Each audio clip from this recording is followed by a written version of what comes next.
right out of the oven. Right out of the oven. Frank Pepe's New Haven, Connecticut needs no introduction, folks. My hands are burning. But let's go try this. Oh man, guys, I've been waiting for this for a long time. Frank Pepe. New Haven, Connecticut, the one and only, the original Frank Pepe. Since 1925. That's a long time ago, guys. I was in there just now picking up the pie. I had to stare at that oven. It was incredible, man. Just so you guys know, this isn't the only Frank Pepe's location. They have a whole bunch of places scattered throughout the East Coast. And they build the ovens in their newer places to the exact specifications as that old one. I wanted to take a picture of it. You could find it online. You know, people were working. I didn't want to just snap pictures at them.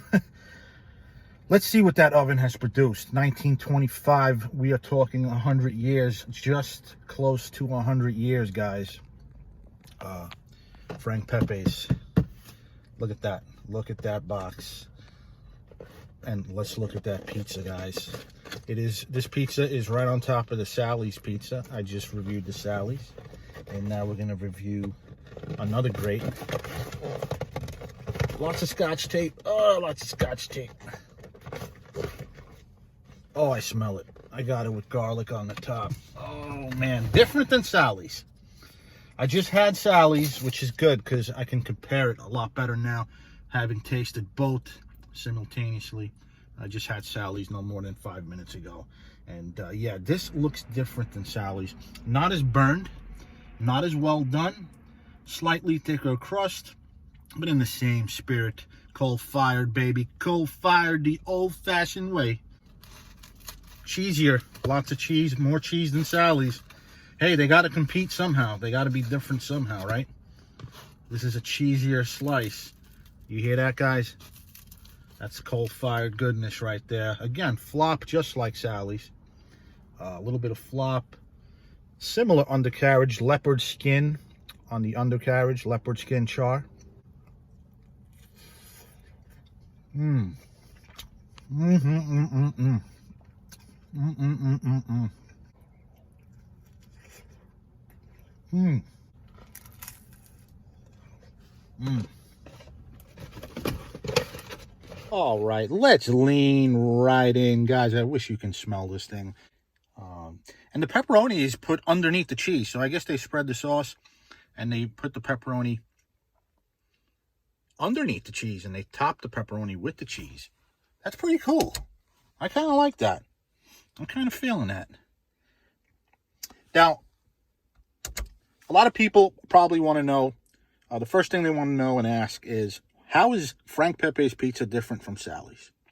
Supposedly, the two places shared a history. In the beginning, Frank Pepe, some of his workers went down the street and worked for Sally's or something like that. I don't know. They are very similar pizzas. It's New Haven style. The only difference, to sum it up in a couple words, is Frank Pepe's has more cheese. It is slightly thicker. Slightly, and I mean slightly, guys.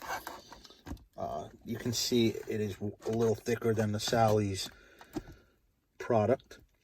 But similar undercarriages, leopard skin char, not too burned. I do not consider that burned, guys. A lot of people think New Haven pizza is not their thing because it's overdone. And perhaps Sally's is a little more well done and charred than the Frank Pepe's pizza. And it's probably why Frank Pepe's pizza is, I think it's a little more popular. There is some char, obviously. It's a well-done pie, but compared to Sally's, not as charred. And so it tends to attract the casual pizza goers, while Sally's tends to attract the more hardcore pizza connoisseurs who don't mind a little burn, a little char, a little old school rustic goodness, the way it was done, the imperfections, the blisters. That's what makes New Haven pizza so alluring. It's the imperfections, the quirky slices. You know, Frank Pepe's, it's a little more neat, it's round. Whereas the Sally's pie, sometimes you'll order a Sally's pie, it'll be oval. It'll be square. It'll be triangular shaped. It's very quirky. This is more of a, not as imperfect, if to sum it up, basically. Now the pizza cooled down, so we're going to see if it still maintains its integrity. It's very hard with the smaller slices because they cut it in 16 slices. So you can't really fold a pizza, so it's going to flop. I found one here that's basically the size of a New York style pizza. So look at that, guys. Don't flop. No flop. The pizza's cold. It cooled down, but man, it's still very, very, very stiff. And turns out it is a little, there is a slice there, so it is cut. Let's move it back in the light. The sun has dipped here in New Haven. Look at that. A lot of it is flour, too. It's not necessarily charred crust. A lot of it is the flour. They're making so much pizza in that oven a day, an hour, that the flour kind of gets stuck and gets crispy. Gets roasted and toasted, baby.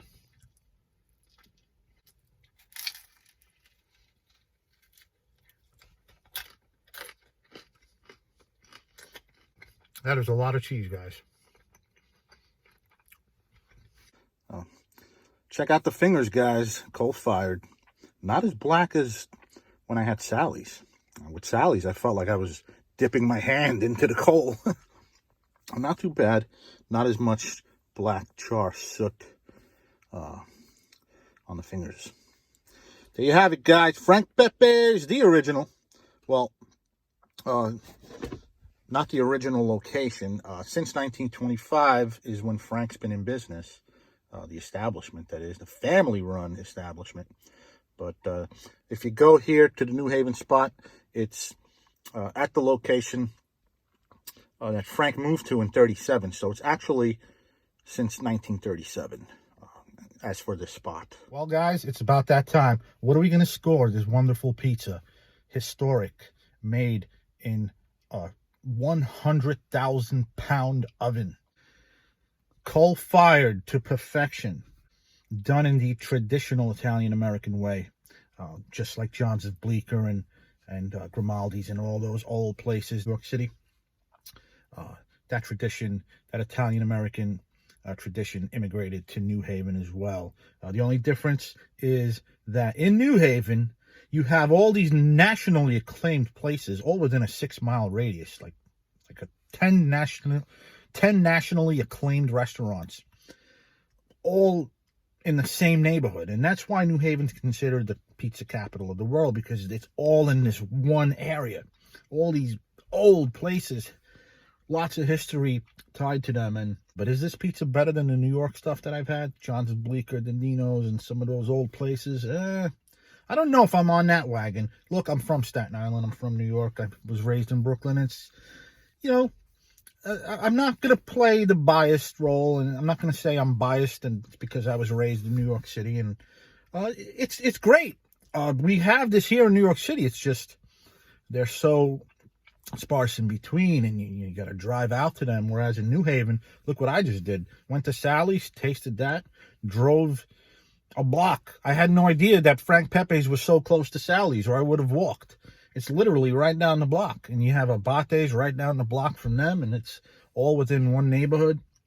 So, yeah, one of the pizza capitals in the world, absolutely. You think you're from New York, and you're so used to hearing, oh, New York City, best pizza in the country. Yeah, one of the best. New Haven, one of the best. Simple as that. There's no comparison. It's all great. And that's why I'm giving Frank Pepe's that solid 9, guys. 9.0 rookie score. Look, I don't care what that guy from Boston says. Solid 9. That is how you make coal-fired pie. It is absolutely, undoubtedly a 9. That is a 9. Easy. No reason to think about it any further. That's a pizza that you drive 2 hours for, just like I did. All the way from Staten Island to New Haven. The pizza connection, baby. Go out and get this. If you're on the East Coast and you haven't been to Frank Pepe's yet, go get it. Just go get it. Be well, guys. All you foodies out there, keep those bellies full, preferably with some good coal-fired pizza. Remember to like, share, subscribe, and hit that notification bell so you can watch my videos as soon as they drop. Until next time, this is Antonio signing off.